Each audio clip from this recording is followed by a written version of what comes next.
Saya berdoa supaya saudara mendengar akan bagaimana ketika Tuhan itu berbicara dan memanggil akan nama kita. Saya tahu banyak saudara yang masih lelah, tapi kita bersyukur untuk anugerah Tuhan pada malam ini. Kamis depan Ibu Glory Pahman akan melayani kita dalam kebaktian tengah minggu. Sebelum hari Jumat pagi bersama dengan saya dan Pak Ardian kami akan ke Batu Raden. Ada retreat dari teman-teman Full Gospel di Jawa Barat. Kami melayani dalam hari Jumat malam. Mungkin bermalam satu malam di Batu Raden dan Sabtu pagi-pagi kami akan kembali ke Semarang. Tapi Kamis Ibu Glory akan melayani kita dalam kebaktian doa malam dan Jumat akan pergi dengan saya. Tadi malam saya ditelepon oleh seseorang jam 10 mungkin, hampir jam 10. Mata sudah berat, ingin tidur saudara, capek sekali. Saya tahu Anda juga lelah. Dapat berapa session kemarin? 4 session, luar biasa. 4 session dan saya percaya bahwa Anda lelah sekali lalu pulang dan itu pun masih punya ekstra tenaga. Sebagian saya tahu tersangkut di bakso Salatiga, sebagian tersangkut di mana. Tapi kita bersyukur, jam 10 ditelepon, ada seorang putri dari Solo yang telepon saya. Dan dia berkata begini, mau ketemu Pak Petrus Agung. Oh ya, saya sendiri. Oh Bapak, ini ya, kami begini Pak, kami mau ada retret. Dan bermaksud mau memakai Bapak. Oh jangan, dalam hati saya, waduh, orang kok dipakai saudara. Saya mau omong gitu, dikira kurang ajar sama perempuan. Jadi saya geli sendiri. Ini orang kok sukanya make orang saudara. Memang manusia itu sukanya make orang lain. Jangan saudara, kita tidak boleh saling memakai orang lain. Saya tahu itu hanya istilah yang dia pakai. Tapi baiklah kita tidak memakai satu dengan yang lain. Kita jangan memanipulasi orang, menggunakan orang, memakai orang untuk kepentingan kita sendiri. Tapi saya berdoa biarkan Tuhan yang pakai kita. Itu baru kira-kira pantas. Tapi kalau kita memakai orang lain, jangan. Kami mau memakai Bapak menjadi pembicara. Waduh lah, kalau saya dipakai Anda, saya nggak ada urapan. Ya, kita dipakai orang mana ada urapannya. Tapi kalau Allah yang mengerjakan hidup kita, saya percaya sesuatu yang baik akan Tuhan beri. Nah, pada malam hari ini seperti yang saya katakan hari Minggu yang lalu, saya ingin mengajak kita belajar tentang hidup dari orang yang bernama Yudas Iskariot. Saudara sekalian, saya berkali-kali berkata bahwa ada manusia ini ada banyak yang aneh, ya, yang nyeleneh.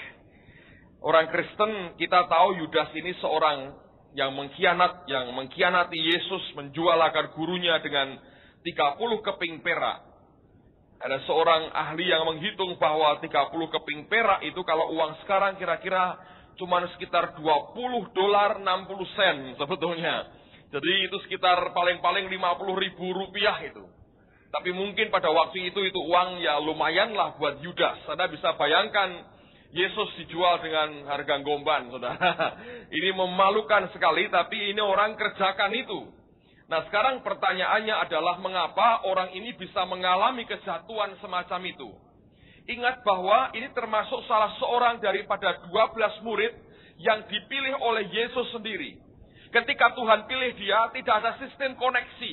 Itu tidak lewat Yusuf atau Maria atau saudara Yesus. Itu hasil dari doa Tuhan semalam-malaman.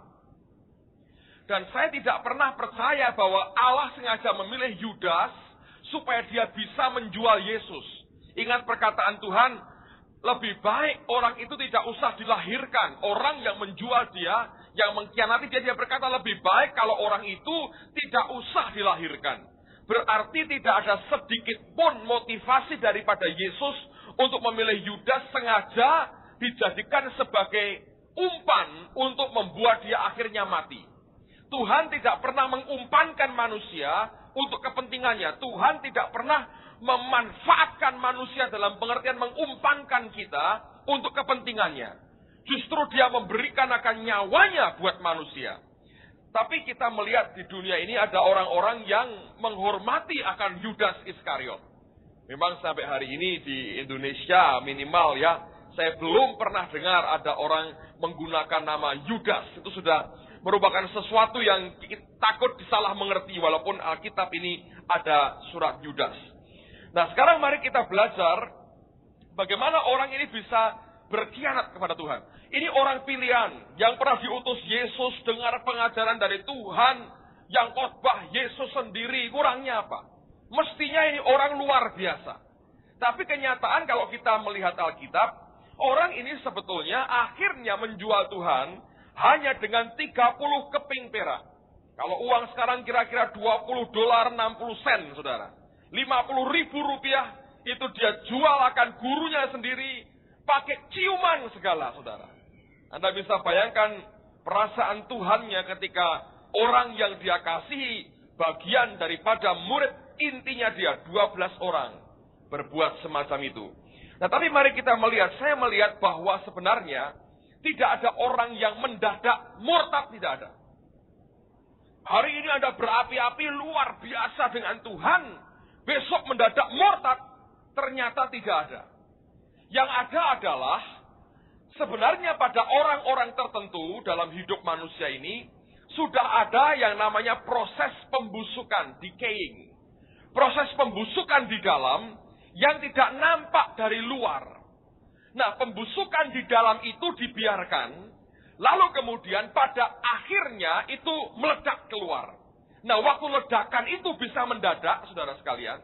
Tapi sebenarnya proses kemundurannya tidak mendadak.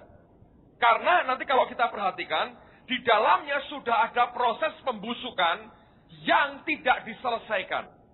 Nah, nanti kita belajar bahwa ternyata orang yang mengalami proses pembusukan dalam hatinya tidak bisa menyalahkan orang lain, apalagi Tuhan. Kenapa dia tidak bertindak waktu pembusukan baru pertama kali terjadi? Makanya setiap orang percaya harus memelihara dan hatinya sendiri di hadapan Tuhan. Lalu saya sampaikan, untuk memelihara hati yang benar di hadapan Tuhan, kita harus memiliki persekutuan yang pribadi dengan Tuhan. Kita harus menjalin persekutuan yang intim dengan Allah, memelihara hati kita di hadapan Tuhan setiap hari. Dan kalau setiap saat hidup kita dipenuhi dengan anugerahnya, dengan hadiratnya, saudara akan dipelihara hatimu dari pembusukan itu.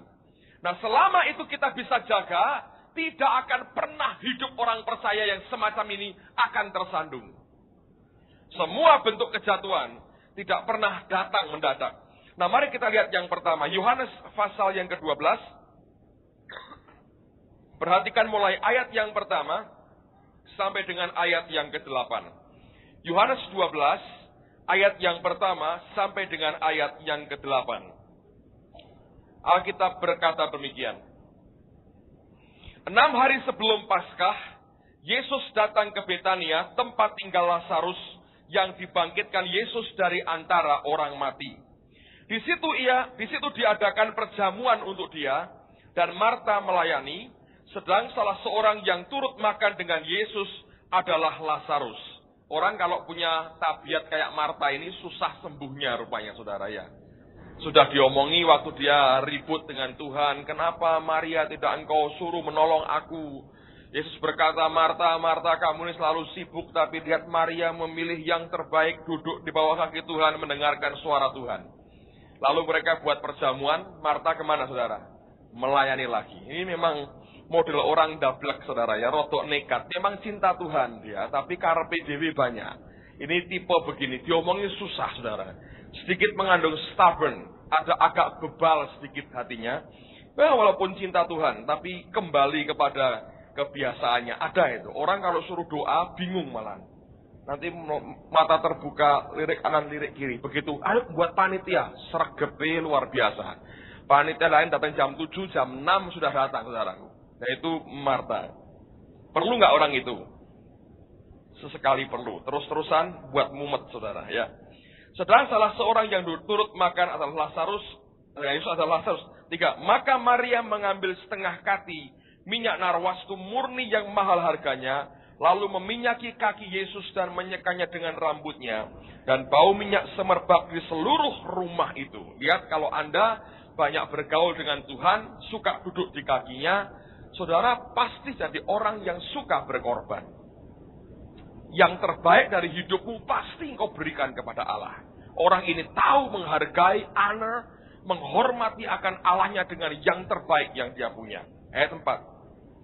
Tetapi Yudas Iskariot, seorang dari murid-murid Yesus yang akan segera menyerahkan dia, berkata, "Mengapa minyak narwastu ini tidak dijual 300 dinar dan uangnya diberikan kepada orang-orang miskin?"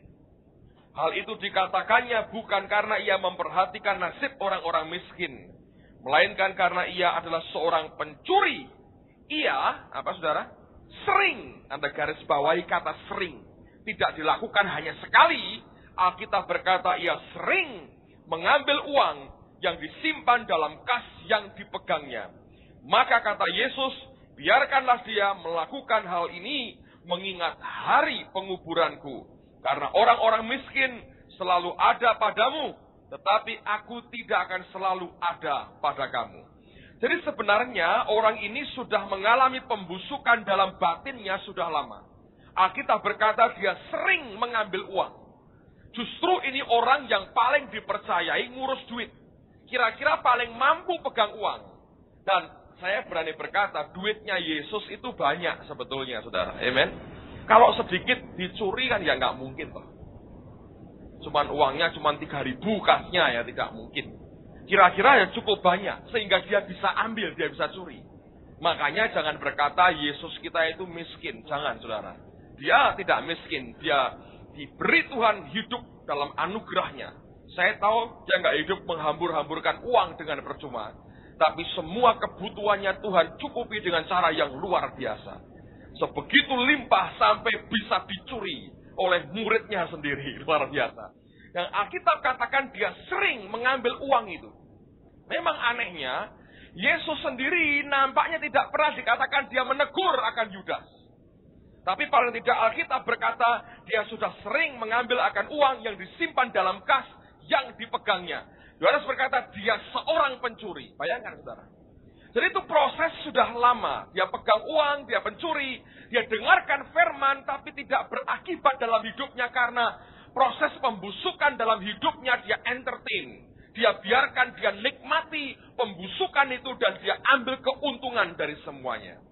Nah, apa akibat dari orang atau tanda dari orang yang mengalami pembusukan? Yang pertama perhatikan, orang itu tidak jujur.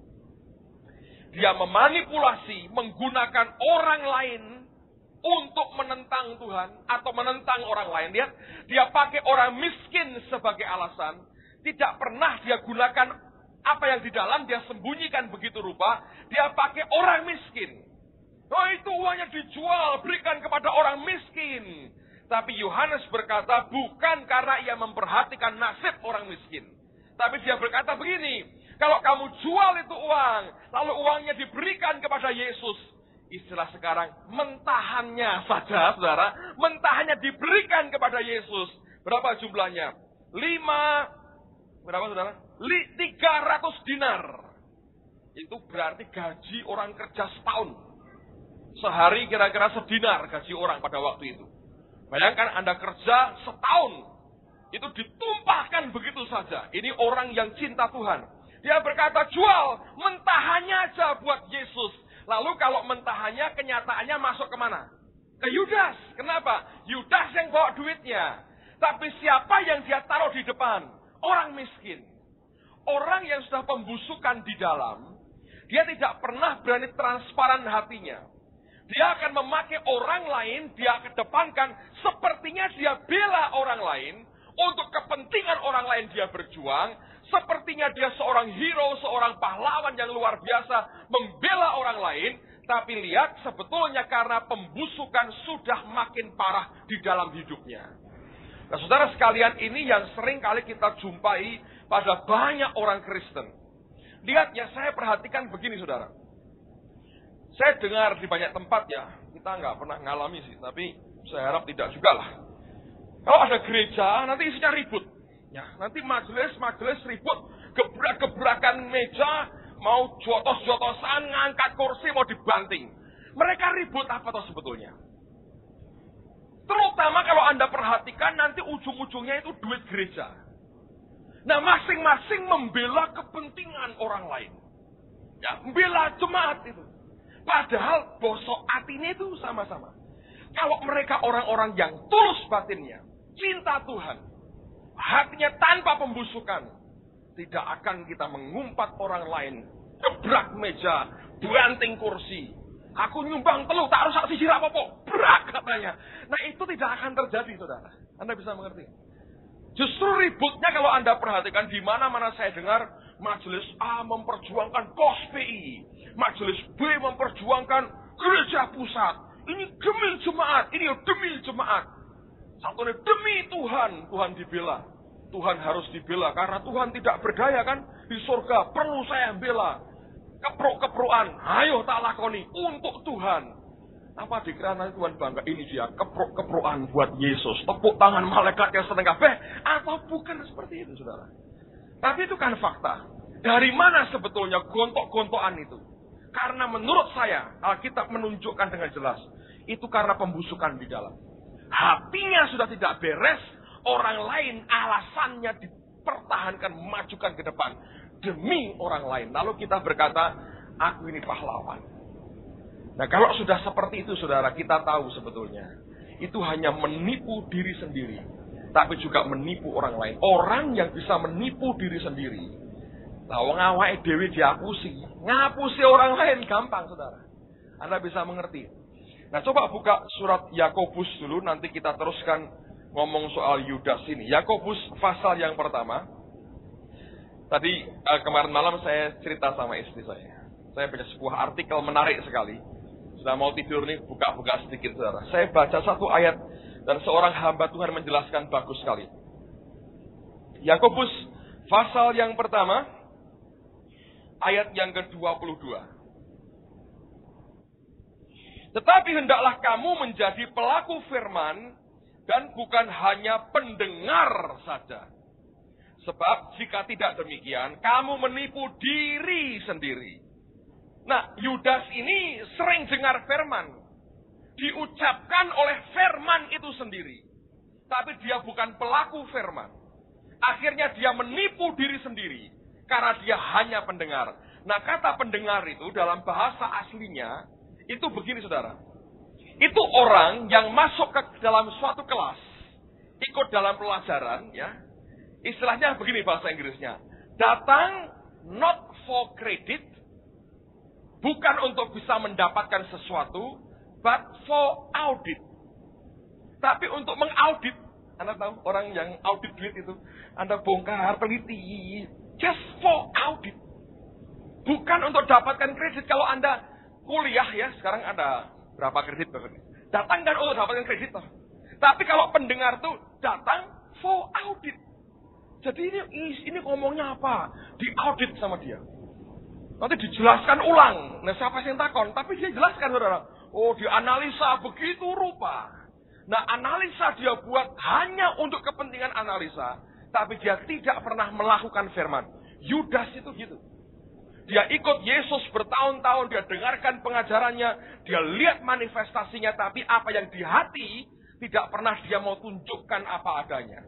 Nah dengan demikian saya berkata ini berbahaya sekali saudara. Dan bahayanya justru pada orang-orang yang tinggal di dalam gereja.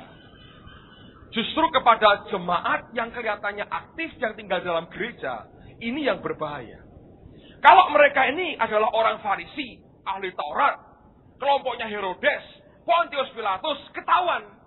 Ini di dalam saudara. Justru kelihatannya ini orang rohani. Tapi pembusukan itu terjadi di dalam. Nah ini warning buat setiap orang percaya. Buat setiap anak Tuhan, bahwa di tengah-tengah kesibukan kita melayani, di tengah-tengah kehadiran kita di rumah Tuhan, di tengah-tengah nampaknya kita setia, diam-diam ada pembusukan di dalam hati kita. Kalau hatimu, ini warning aja saudara, kalau hatimu sudah mulai merasa, oh ini diperlakukan tidak benar, si ini kok dibeginikan, si ini kok dibeginikan. Begitu Anda mulai berpikir dalam hati membela orang, saudara harus langsung mengerti, ada pembusukan sedang terjadi dalam hatimu. Engkau mesti berani terbuka lebar dengan Allah Tuhan, bongkar hatiku. Nanti kan ketahuan, apa itu? Kepahitan, kebencian, dendam, itu sudah berakar di dalam. Nah kalau kita tidak pernah mau selesaikan dengan cepat dengan Tuhan, pembusukan ini akan terus terjadi. Nah orang ini, dia mencoba memanipulasi, menggunakan orang lain untuk kepentingan sendiri. Saudara tahu, saya melihat bahwa anak-anak juga begitu ya. Anak saya, Semi ini jagoan kalau suruh begitu. Dia suka lihat video di kamar. Nah kadang-kadang terlalu banyak, sehari bisa 3-4 kali video rohani memang. Kami melarang, karena itu di kamar saya mau istirahat dan dia video. Siapa yang dia pakai? Adiknya, Sasa. Nah ini kan anak, Anda bilang ya gitu ya, kita aja ya gitu saudara.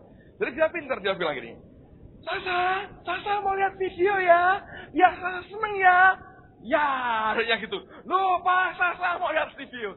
Untuk siapa? Awake Dewi sebetulnya. Saya geli lihat gitu. Nah, adiknya di pakai anak kecil. Anda dan saya lebih pintar dari anak kecil kan? Lebih halus, taktis sekali. Kelihatannya benar, bela orang lain, tapi sebetulnya ada udang di balik bakmi. Kata Pak Chandra ini. Pak Miti menunggu Pak Marson. Jadi kalau Anda perhatikan ini bahaya sekali. Makanya kita harus jujur dengan diri sendiri. Paling enak orang jujur. Anda merasa lagi mundur ya, saudara kan ada MK. Kalau belum ikut MK ya ngikut loh, makanya salah tidak ikut MK. Begitu Anda merasa kurang, ada sesuatu dalam hatimu, cepat datangi kepada ketua MK atau temanmu, berkata doakan aku cepat. Ada yang sesuatu yang tidak beres di hatiku. Saudara ngomong apa adanya, Anda cerita. Oleh karena itu penting sekali saudara. Tadi siang saya telepon Pak Yusak Cipto. Halo, aku cek loroku katanya. 10 dino. Terus kita ngobrol di telepon, dia cerita pengalamannya. Itu orang terbuka banget. Dia bilang, aku ini seperti anak kecil lagi, dilolosi Tuhan semuanya. Sekarang sakit ya, mulutnya ini sampai kalau minum itu katanya sampai panas untuk telan air. Dia bilang, aku tidak bisa berdoa banyak karena mulutku sakit. Meh nengking ora iso. Tapi didoakan orang lain. Dia cerita ke beberapa orang, minta didoakan dan beberapa pernyataan. Dia berkata, oh Tuhan bilang kamu lagi disembunyikan Tuhan, bungkus Tuhan lagi. Nah, saya akan minta dia ke Semarang. Saya ngomong dengan dia, tapi Nabi tuwane sik kayak telo dikei nyawa ini katanya, istilahnya gitu. Nabi tua kayak telo dikei nyawa. Saya bilang, ora apa-apa. Aku malah seneng, aku kok seneng. Lah aku nek esbar, tadi dia malah jos, saya berkata gitu. Guyu, dia ketawa. Nah, saya bilang, wis nanti akhir bulan aja saya bilang. Pas kita ada perjamuan suci, ya wis sembahyang sih. Nanti saya janji Kamis depan akan telepon lagi. Tapi saya berkata ada orang yang bisa jujur. Dia ngomong apa adanya, tidak perlu kita mencoba tampil. Ya. Daripada kita tiba-tiba rontok oleh karena penampilan kita berkata orang yang memperindah pintunya itu membawa kepada kehancuran. Jangan diperindah pintu kita. Dalamnya penuh dengan kebusukan. Ini ruangan baru di belakang itu kalau Anda lihat dari luar kelihatannya mentereng. Atasnya ada Hasanuddin Plaza. HP gede banget, bagus dari luar. Anda masuk ngeri dalamnya. Nah banyak orang Kristen begitu. Mari kita tampil apa adanya. Sedang kita mundur datang kepada orang Kristen minta kita didoakan mungkin ada yang Tuhan ungkapkan sesuatu yang tidak beres dalam hidup kita yang membuat kita jauh dari Tuhan. Nah kalau kita berkata jujur dengan diri kita sendiri, saudara dan saya akan melihat bahwa Allah itu adalah Allah yang setia dan Dia Tuhan yang luar biasa. Nah pembusukan itu bertahap, pelan-pelan. Tapi kalau tidak cepat ditanggulangi, akhirnya akan runtuh. Nah sebelum kita bicara tentang Yudas lebih jauh saudara, coba kita lihat tokoh lain dulu. Namanya adalah Demas. Coba buka Filemon ayat yang ke-24.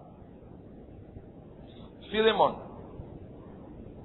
sebelum Ibrani, setelah Titus, perjanjian baru.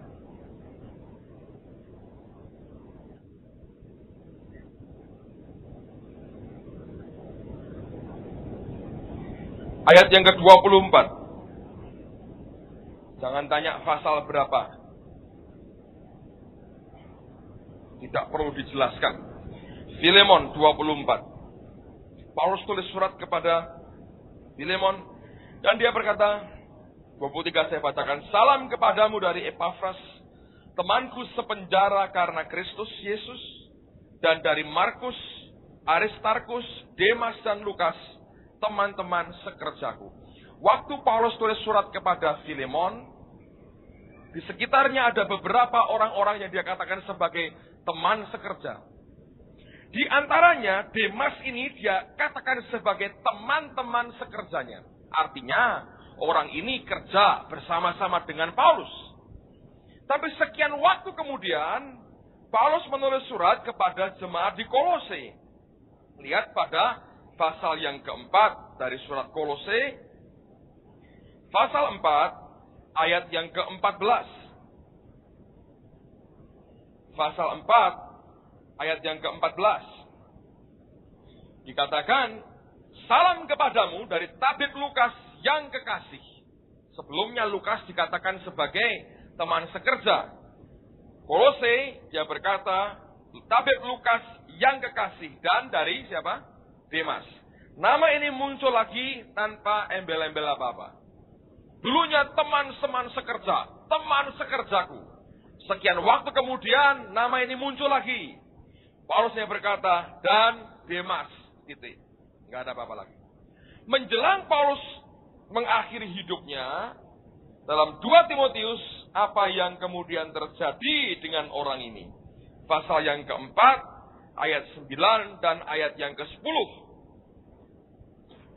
2 Timotius, pasal yang keempat, ayat 9 dan ayat yang ke-10.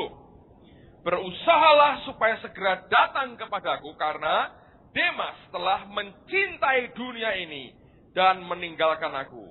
Ia telah berangkat ke Tesalonika, Kreskes, dan telah pergi ke Galatia, dan Titus ke Dalmatia. Bayangin saudara, ini orang kumpul sama Paulus, bisa cinta dunia, diajari nyangkal daging habis-habisan. Kalau Anda ikut Paulus itu ya, wah orang ini memang luar biasa. Ya, soal uang aja saudara, ini orang hebat, integritasnya itu kuat. Jadi saya baru baca, saya bacakan buat saudara ya, Anda supaya tahu Paulus ini kayak apa. Coba buka 2 Korintus saudara. Ini orang integritasnya hebat sekali. Tapi gurunya hebat, muridnya belum tentu saudara. Elia bisa punya Elisa, tapi Elisa cuma punya Gehazi yang ujung-ujungnya cuma kusta saudara. Seluruh tubuhnya kusta. Saya mau cerita sedikit ya. Paulus ini sebetulnya punya pelayanan namanya pelayanan kasih. Jadi kalau ada jemaat yang membutuhkan, dia beritahu kepada jemaat yang lain, mereka di sana membutuhkan bantuan. Jadi mereka kumpulkan uang. Itu sah, saudara.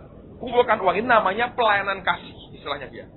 Nah ternyata Paulus kalau nggalang dana untuk kepentingan orang lain, itu hasilnya gede sekali. Ini orang hebat, saudara. Integritasnya luar biasa. Saudara tahu bagaimana cara dia ngatur duit ini. Lihat orang ini punya integritas yang hebat sekali.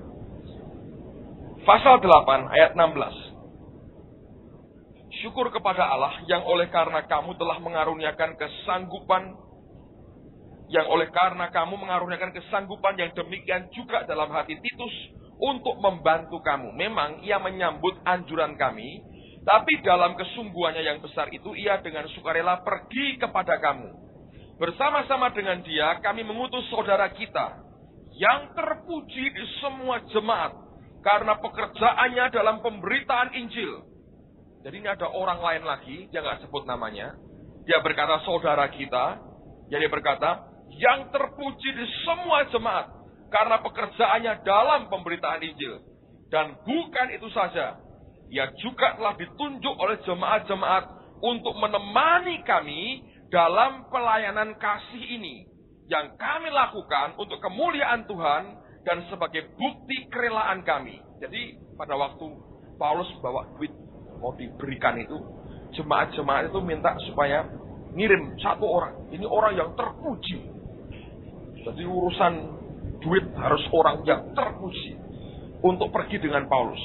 20. Sebab kami hendak menghindarkan hal ini. Ini bukan kemauan jemaat, Paulusnya juga minta itu.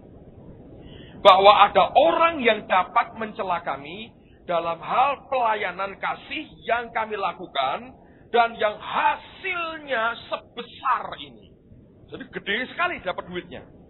Karena kami memikirkan yang baik bukan hanya di hadapan Tuhan, tetapi juga di hadapan manusia. Ini orang punya integritas luar biasa. Dia bawa duit banyak. Dia berkata, ini orang ini suruh ikut saya. Ini yang terpuji. Jemaat berkata, ya setuju, suruh dia. Ini orang terpuji di antara semua jemaat. Dampingi. Paulus berkata, kamu saksi. Supaya tidak ada orang mencela akan apa yang aku buat. Saudara bisa lihat. Dia punya kebebasan untuk berbuat apapun. Ketika sampai dalam jumlah uang yang sangat besar. Dia berkata, aku tidak mau sendiri. Sebab orang akan mencela aku. Aku perlu orang lain. Kamu lihat, orang ini terpuji. Dia sama-sama dengan aku. Supaya ini memuliakan Allah. Dan bukti kerelaan kami.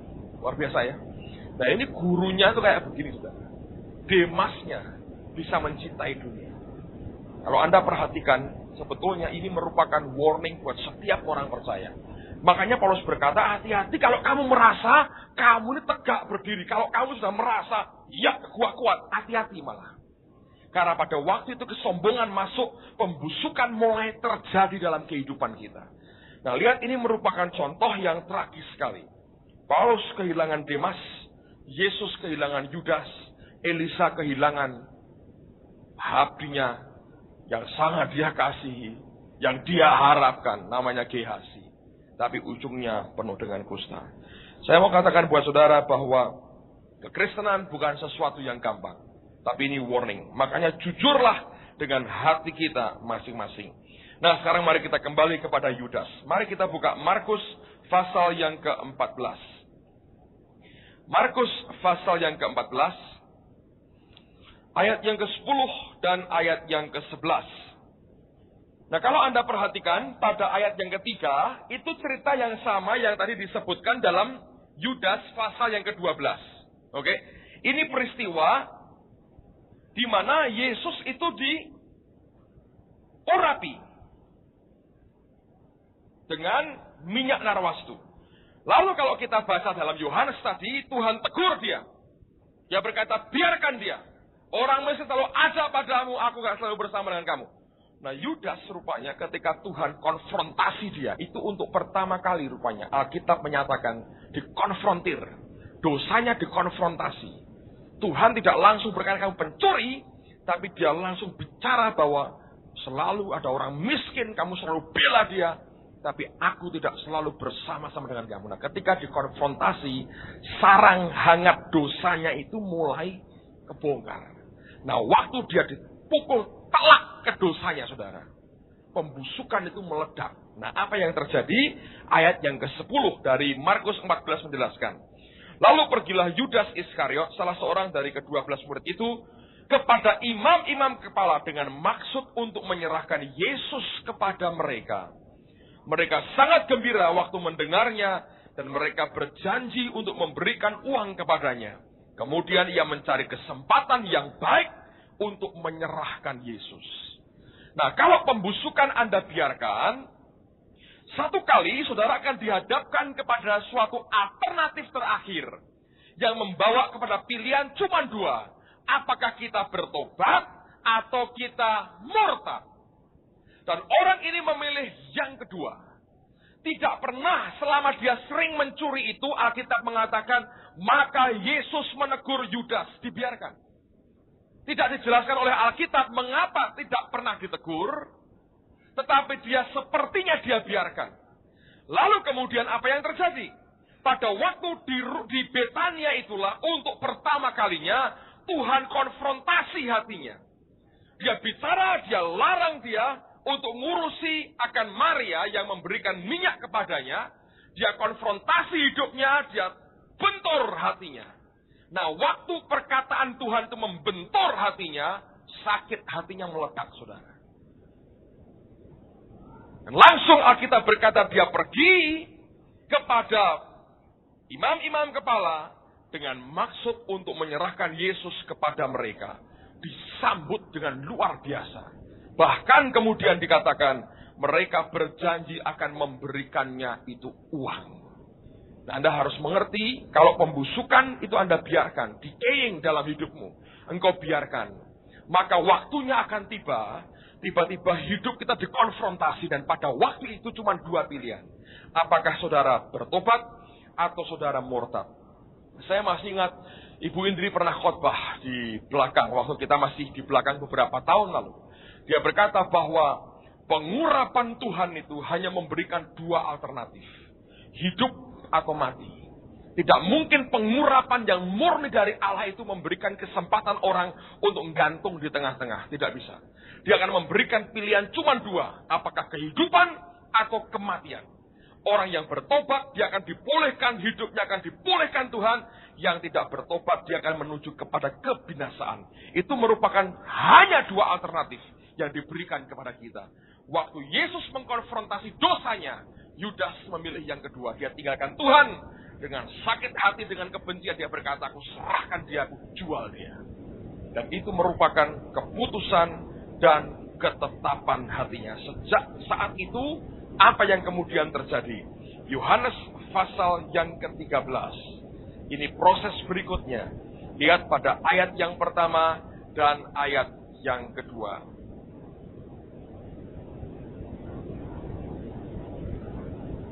Yohanes 13, ayat yang pertama dan ayat yang kedua.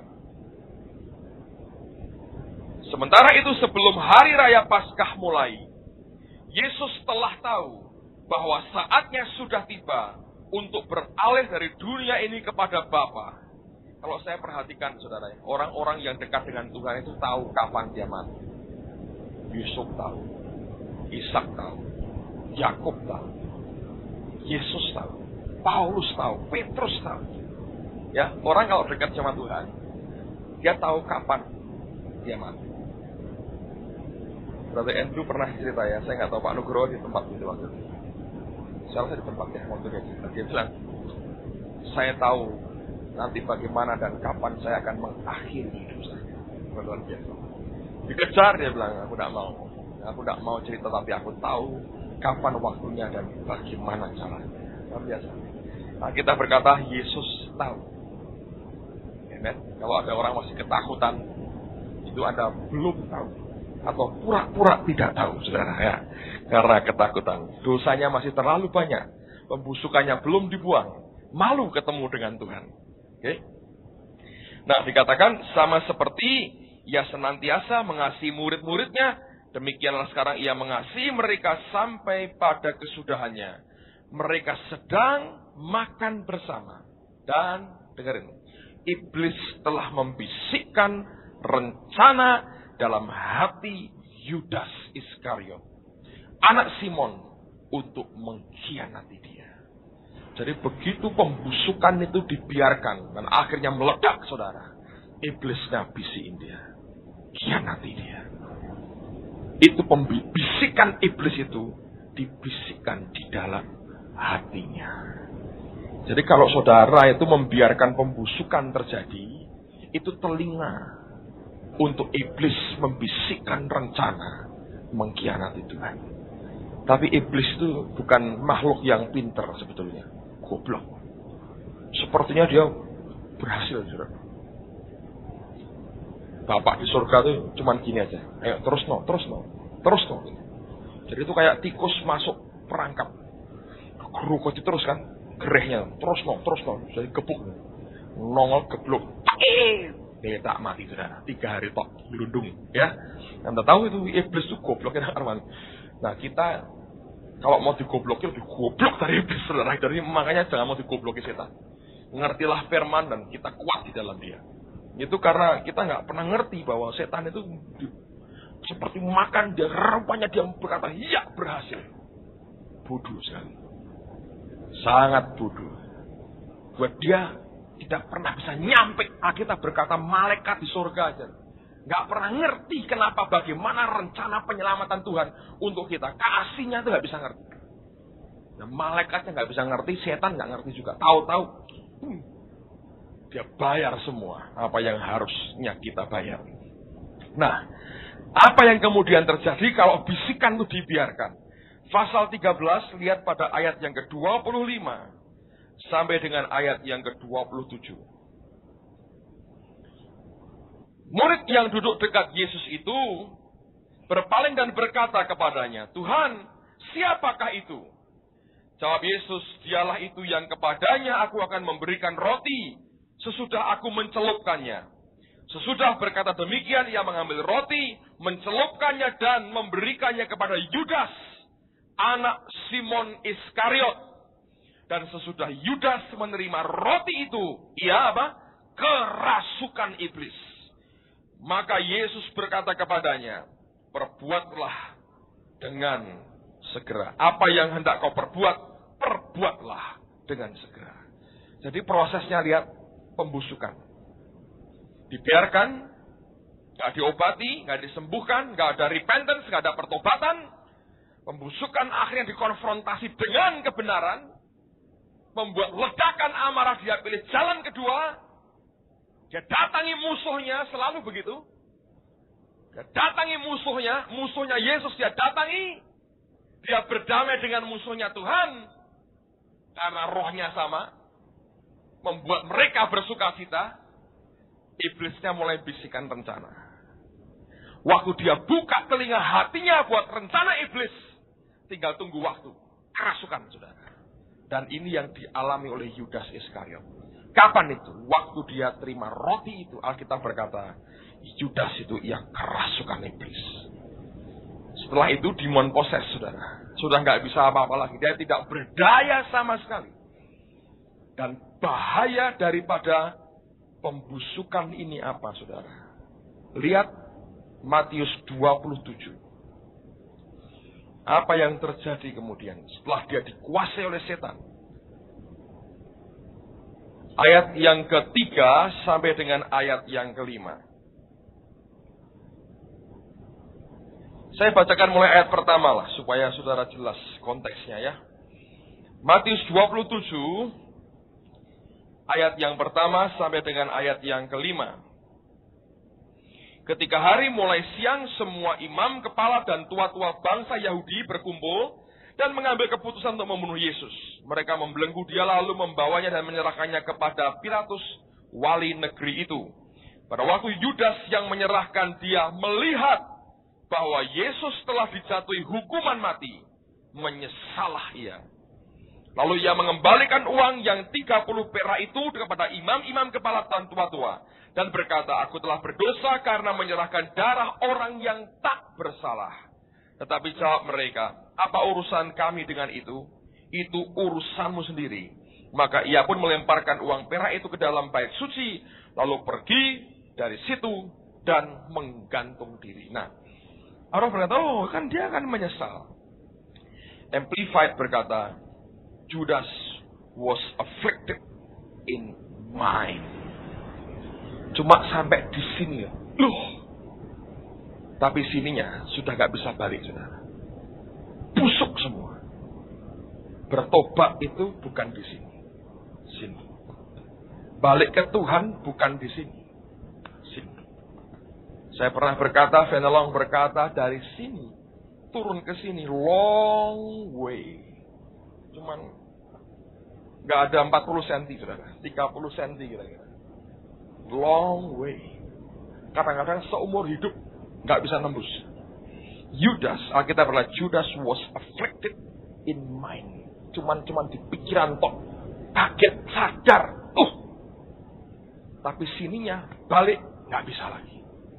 Gantung. Demon possess itu begitu rupa. Dilepas kontrol pikirannya, sadar di pikirannya. Loh, waktu dia, cuman di sini. Ininya nggak bisa balik lagi. Saya pernah ketemu dengan teman, ini sudah cukup lama bersuanya. Orang ini sebetulnya adalah orang yang menemui saya. Jadi gini, kami bertobat tahun 79. Dia orang yang sudah bertobat sebelum saya bertobat. Nah, waktu mereka buat acara KKR untuk pelajar Maret 79 itu, saya datang ke Kapuran 45. MK-nya si Lydia itu rumah bersejarah. Anda tekuni berkat Tuhan besar. Itu kegerakan pelajar di Semarang nyebar sampai ke seluruh Indonesia, terutama di Jawa, sampai nyebar ke Amerika. Gereja-gereja itu dimulai dari Kapuran 45. Dan itu Ibu Anik Sindoro itu termasuk tokoh yang harus dilestarikan karena itu yang termasuk tokoh pertama sebelum yang lain bertobat. Dia, kakak-kakaknya, adik-adiknya bayar harganya. Oleh keluarganya itu diusir, saudara. Saya dengar itu malam, terus datang ke rumahnya papinya Thomas. Terus diaturkan tidur di garasi mobil GKMI Saidan. Karena papahnya itu minta mereka nyembah sembayangan di rumah, mereka tidak mau. Papahnya pas ke Eropa, itu sembayangan itu kebakar sendiri. Lampu itu masih bisa nyala, listrik konslet, di situ listrik konslet ya. Tidak seluruh rumah padam. Lampu di atas itu masih nyala, tapi seluruh meja sembayangan hangus terbakar, kebakaran rumahnya. Dia pulang dari Eropa, dia kaget, kemudian dia bangun lagi. Satu hari dia paksa mereka semua sujud di situ. Nah ini ada 7 atau berapa ya yang berkata tidak. Dia bilang kalau tidak nyembah itu malam ini juga keluar. Itu hujan keras. Semarang. Mereka hormat sama orang tua, nangis, sujud kepada orang tua, pergi. Karena Yesus. Itu anak-anak masih SMP dan SMA. Sebagian sudah kuliah. Keluar nggak tahu, yang mimpin Pak Rianto Sindoro, kakak yang tertua, sekarang di Amerika, sekolah di sana. Datang karena Pak Rianto ini sahabat karibnya, papinya Thomas. Ini kita sejarahnya masih ada, saudara. Ini juga harus dilestarikan, karena ada kaitannya. Jadi datang ke sana, nggak tempat. Ditampung di garasinya GKMI Saidan. Entah gimana ceritanya, terus dapat rumah di Kapuran 45. Mereka di situ, mereka buka persekutuan. Lalu kenal karena mereka sebagian orang GKMI kenal dengan Pak Adi Sutanto yang sekarang di Amerika. Lalu kemudian mereka buat persekutuan. Pak Adi ini punya yayasan Sangakala. Lalu satu kali mereka habis PI di Sampetan, Boyolali, mereka pulang dapat visi. Ya sekarang di Lipo Live itu Pak Billy Sindoro. Pulang dapat visi, kita perlu jangkau anak-anak pelajar. Jadi pulang mereka buat KKR, gabungan Kristen Katolik yang khotbah Pak Damaris. Saya baca di koran, kok lucu. Kristen Katolik kayak apa, saudara? Saya Kristen, sekolah di sekolah Katolik. Lain liturginya, ini kok buat oikumene kayak apa, saudara? Jadi datang. Saya datang bertobat. Nah, itu minta undangan. Mintanya di Kapuran 45. Itu markas besar, saudara, itu di situ. Dulu, saudara. Sekarang mulai lagi, tuh. MK-nya berapa, saudara? Terakhir berapa? 17. Ini bagus tuh, masih ada bekas-bekas urapan itu masih bisa ditingkatkan lagi. Kita berkata sumbu yang sudah berasap tidak dipadamkan, ya kan? Itu apinya cuma tinggal titik merah, itu masih bisa nggak dipadamkan. Kalau kamu konsisten tinggal di situ sembahyang, nanti membelah siapapun yang Anda tinggal di situ, jangan khawatir, itu sumbunya masih berasap itu. Masih ada satu orang di situ berasap. Tidak dipadamkan. Sembahyang sungguh-sungguh itu tempat pernah goncangkan pelajar. Itu nular sampai Jakarta, sampai Surabaya. Surabaya dipengaruhi oleh yang terjadi di Semarang. Karena Maret itu Semarang KKR besar, 400 orang bertobat. Agustus Pak Yeremia almarhum datang. Belum kawin masih brewok. Khotbah. Karena lihat anak-anak pelajar begitu banyak, dia bawa ini ke api sampai Surabaya, pun meledak di Surabaya. Sampai ada Victor Daud, segala macam tuh, Tuan Tetek Bengek itu sudah. Surabaya itu, wah dibakar. Sampai Bandung, Jakarta, yang kuliah sekolahnya selesai ke Amerika, di gereja, sampai sekarang ini. Dan itu efeknya masih hebat. Anda tahu Gisi, Pak Jimmy Untoro itu dari kami. Bambang Budianto, itu sama-sama. Itu banyak sekali yang jadi hamba Tuhan. Wah luar biasa. Nah, saya waktu datang ke sana, ditemui oleh orang ini. Jadi, mau cari undangan. Oh lagi habis, lagi nyetak lagi. Nyabloni lagi. Sedang disablon undangannya. Tolong ya, besok datang lagi. Nah, kita booking dulu. Namanya siapa? Tulis sih namanya. Nah, akhirnya hari berikutnya saya datang lagi. Yang nyerahin si Billy Sindoro. Undangan buat saya dan teman. Nah, itu yang membuat saya bertobat. Jadi ini orang on fire dalam Tuhan. KKR ya luar biasa. Dan KKR itu bagus. Yang bertobat, ini banyak maju. Panitia juga perlu maju, udah nangis bertobat. Karena sebagian panitia juga sedang berubah, belum bertobat. Nah, satu kali sekian tahun kemudian, saya ketemu orang yang sama. Yang saya temui pertama kali sebagai pembuka pintu buat akhirnya saya terima Tuhan. Lemas naik Vespa gitu ya. Saya lagi pulang dari persekutuan, dia ketemu saya. Matanya kosong, dia berkata, aku mbok diinjili, katanya. Nah, aku mbok diinjili. Lah kowe ngerti to? Tapi aku mbok diinjili katanya. Bayangin. Tidak ada bekasnya sama sekali. Saya bisa mengerti itu. Jadi tidak ada orang berkata, oh gua kuat selamanya. Kalau Yesus ya, forever you will be. Ya, kalau kita ya, kita harus kuat di dalam Tuhan senantiasa. Nah, Yudas ini mengalami pengalaman pembusukan begitu rupa. Akhirnya waktu dilepaskan cengkeraman atas pikirannya, dia cuma afflicted in mind. Di pikiran tok ketemplak loh, tapi untuk kesininya gak bisa lagi. Sudah hancur, busuk total hatinya. Dan kalau sudah hati gak bisa berbalik, apa yang bisa dibuat? Kalau gak gila, karena pikirannya, ya mati. Dia pilih jalan pintas. Nah, Kisah Rasul pasal yang pertama, coba lihat apa yang kemudian Petrus ini katakan. Ayat yang ke-15, Kisah Rasul pasal yang pertama. Lihat mulai ayat 15. Pada hari-hari itu berdirilah Petrus di tengah-tengah saudara-saudara yang sedang berkumpul itu kira-kira 120 orang banyaknya. Lalu berkata, hai saudara-saudara, haruslah genap nas kitab suci yang disampaikan Roh Kudus dengan perantaraan Daud tentang Yudas, pemimpin orang-orang yang menangkap Yesus itu. Dahulu ia termasuk bilangan kami dan mengambil bagian dalam pelayanan ini. Yudas ini telah membeli sebidang tanah dengan upah kejahatannya. Lalu ia jatuh tertelungkup dan perutnya terbelah, sehingga semua isi perutnya tertumpah keluar. Hal itu diketahui oleh semua penduduk Yerusalem, sehingga tanah itu mereka sebut dengan bahasa mereka sendiri, Hakal Damah, artinya tanah darah. Sebab ada tertulis dalam kitab Mazmur, biarlah perkemahannya menjadi sunyi, dan biarlah tidak ada penghuni di dalamnya, dan biarlah jabatannya diambil orang lain.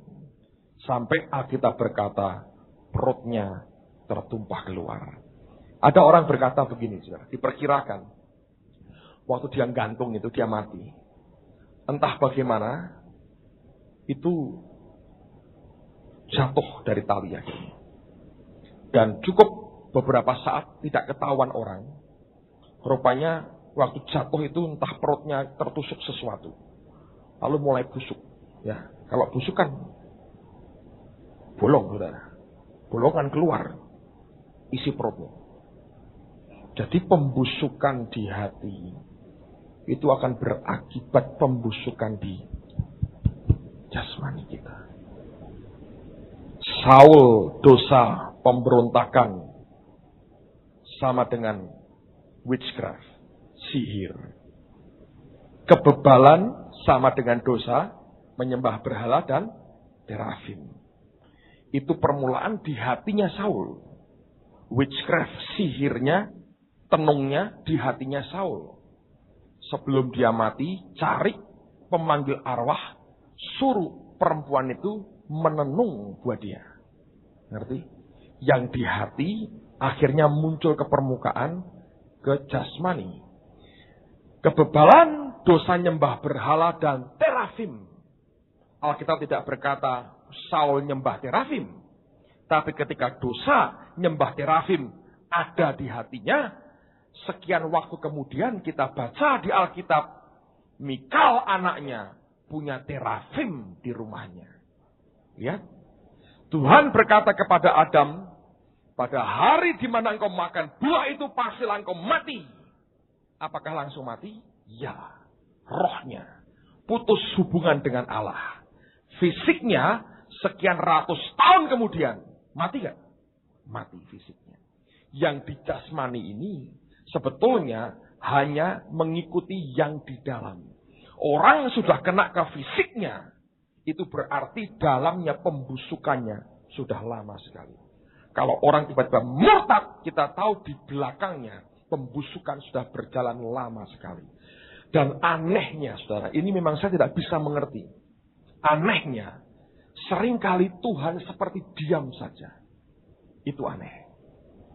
Karena saya mengerti begini. Waktu perempuan Sunem itu anaknya mati, datang kepada Elisa. Elisa ngomong sama Gehazi, biarkan datang. Sebab Tuhan tidak memberitahu apa-apa tentang orang itu. Ketika dia selamat engkau selamat. Jadi Elisa gak ngerti. Tapi ada kalanya waktu Gehazi ambil uang dari Naaman, dia berkata, bukankah rohku ikut bersama dengan engkau waktu engkau menerima dari Naaman itu. Bahasa Inggrisnya, rohnya itu ikut. Saudara. Dibuka mata rohnya, hatinya rohnya itu ikut. Nyaksikan waktu Gehazi terima. Perbuatannya bisa dibaca di alam roh. Oleh karena Allah membuka. Perempuan Sunem anaknya mati, Elisa gak ngerti apa-apa. Tuhan tidak memberitahukan kepadaku. Sepeka-pekanya orang, saudara. Kalau Tuhan tidak buka, Anda tetap aman. Anda boleh berjinak luar biasa. Kumpul dengan pendeta gede, saudara. Peka boleh peka. Kalau Tuhan tidak buka mata rohaninya, tetap gak ngerti. Saudara. Nah itulah saya berkata, hebatnya Tuhan itu. Sebisa-bisanya, dia mau kita selesaikan dengan dia. Kadang-kadang, dia tidak izinkan orang lain tahu. Tahu-tahu sudah geletak. Almarhum. Habis. Yang berbahaya, saudara. Ya, Demas. Ya begitu. Yudas. Juga begitu. Saudara harus mengerti. Ini hal yang sangat mendukakan akan hati Tuhan. Tapi pembusukan itu dimulai di dalam. Nah sekarang lihat pada bagian terakhir dari firman Tuhan. Yohanes pasal 13. Yohanes pasal 13 ayat yang ke-31, 34 dan 35. Yohanes 13 ayat 31, 34 dan 35. Nah, kita berkata, sesudah Yudas pergi. Bagus sekali. Perikop ini dimulai dengan sesudah Yudas pergi. Apa yang Tuhan katakan? Ayat 34, dia berkata begini. Aku memberikan perintah baru kepada kamu, yaitu supaya kamu saling mengasihi. Sama seperti aku telah mengasihi kamu, demikian pula kamu harus saling mengasihi. Dengan demikian semua orang akan tahu bahwa kamu adalah murid-muridku, yaitu jikalau kamu saling mengasihi. Ini hanya bisa terjadi sesudah Yudas pergi. Dengan kata lain, tidak mungkin terjalin saling mengasihi selama pembusukan itu masih ada di tengah-tengah kita. Saya berdoa supaya kita belajar untuk jujur, saudara, dengan hati kita sendiri. Jangan pernah biarkan ada apapun juga yang membuat hati kita sendiri tidak jujur dan kita pada akhirnya saling menjatuhkan dan merugikan. Dan kalau kita bisa jujur dengan hati kita sendiri, saya percaya bahwa anugerahnya akan membuat kita tetap berdiri sampai kedatangan Yesus yang kedua. Saya tidak akan perpanjang firman Tuhan, tapi saya membacakan satu ayat lagi buat saudara. Dan saya berdoa supaya Tuhan banyak berbicara dalam kehidupan kita lebih jauh. Mari kita lihat Galatia pasal yang kelima, ayat yang ke-14 dan ayat yang ke-15. Paulus berkata, sebab seluruh hukum Taurat tercakup dalam satu firman ini, yaitu kasihilah sesamamu manusia seperti dirimu sendiri. Tetapi jikalau kamu saling menggigit dan saling menelan, awaslah supaya jangan kamu saling membinasakan. Amen, saudara. Jadi mari kita belajar jujur dengan diri sendiri. Mari kita belajar untuk berkata apa adanya dengan Tuhan. Mari jangan berikan kepada Tuhan doa-doa yang dipoles-poles terlalu ruwet. Saudara bisa ke seleo-seleo kalau sembahyang. Kalau Anda putar-putar dengan kalimat-kalimat yang indah. Lebih baik kita ini terus terang dengan Tuhan. Saya belajar kalau kita jujur, Tuhan itu lebih menghargai saudara. Sakit hati ngomong sakit hati. Tersinggung ngomong tersinggung. Tapi minta dibereskan, ya kan?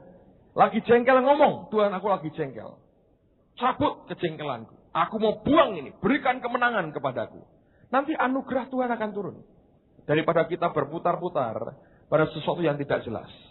Karena saya percaya, Dia Tuhan yang mengerti betul akan hati kita. Amen, saudara. Saya makin kagum dengan Tuhan. Dan saya berdoa supaya pengenalan akan Tuhan dalam hidup kita akan makin ditingkatkan. Kalau saudara memberikan dirimu melayani akan orang, jadi sponsor kepada sponsi saudara, mendoakan mereka, Anda akan dibuat punya pengalaman rohani yang luar biasa. Kita yang ikut retreat kita tahu ya. Saya sebetulnya kemarin itu pulang capek sekali. Capek bukan cuma fisik ya, tapi karena saya melayani cukup lama di baptis, 4 gereja baptis gabungan, roh Tuhan kerja luar biasa. Ya, sopir yang bawa kami itu, waduh, mengerikan. Pendeta muda, masih udut, lalu ngebut, waduh, kalau naik mobil tuh 90. Pepet-pepet mau gini, waduh, saya bilang ini orang mau ngajak apa, saya bilang. Saya mau ngomong, mas, hidup kita berharga. Tegang, pepet terus. Dia mau ajak makan, saya bilang, lama-lama saya pikir, wah kesuwen sama dia repot. Saya bilang, enggak, saya mau pulang langsung. Sampai di tempat kita isi retreat, saya capek sekali. Saya sempat tertidur, saudara. Capek sekali. Sebentar, kira-kira mungkin 10 menit. Lalu saya diberitahu sama Amos. Datang ke kantor, ke kamar saya. Sudah siap? Kemudian saya turun sebentar. Saya bawa Alkitab saya. Istri saya sudah bilang, wah ini semua capek ini. Kamu khotbah lama repot nih, pada ngantuk sudah lelah sekali karena sop harian itu sudah diberi luar biasa ya. Saya bilang, sudah ambil Alkitab saya. Catatan khotbah? Enggak usah. Memang saya juga terus terang dari rumah juga tidak tahu apa yang harus saya sampaikan. Jadi saya bawa Alkitab, lalu kemudian saya lihat saudara sedang main apa itu? Kasihnya seperti sungai, begini. Victor keluar lucunya, begini. Jadi saya geli juga lihat begitu. Tapi saya pikir baiklah. Saya berdoa Tuhan, saya nggak tahu saya mesti ngomong apa ya. Lalu saya pikir saya habis ini saya ajak sembahyang aja selesai ya saudara. Saya cerita sedikit tentang pengalaman dengan teman-teman dari gereja baptis dan tiba-tiba saya dengar itu si Charlie manggil Amos. Tapi itu ayat saya sudah pernah baca. Tiba-tiba itu di roh saudara. Waduh, saya ngerti. Tuhan itu baik. Lihat bagaimana roh Tuhan bisa mengubah akan ya suasana. Saya kagum juga dengan Tuhan. Heran. Tiba-tiba bisa dibawanya begitu. Secara heran, saya lebih heran lagi. Karena saya yang tahu persis. Saya tahu saya saya datang dengan blank, nggak ngerti apa-apa. Tapi ketika saya dengar kata Amos disebut, saya tidak ingat Heru yang baik, tidak ingat Amos Ratnam yang membaptis banyak saudara. Tapi itu dari roh ini bisa keluar. Karena beberapa hari sebelumnya saya baca itu ayat. Aneh. Nama Yeremia tidak pernah disebut. Waktu kepada itu saya peternak aja. Dia bilang, aku banyak peternak, aku bukan golongan dari nabi. Tapi ketika Tuhan bertanya, apa yang kamu lihat? Amos. Tiba-tiba ayat itu berbicara. Dan saudara tahu bahwa yang dari Tuhan itu bisa mengubah semuanya. Jadi sesuatu yang baik. Minimal memberikan Anda kekuatan baru dan kita semua diberkati oleh karena Tuhan dan Amos yang menyertai kita. Bagaimanapun terima kasih kepada saudara Heru yang dipakai oleh Tuhan untuk memberkati kita. Mari kita berdiri bersama-sama. Haleluya.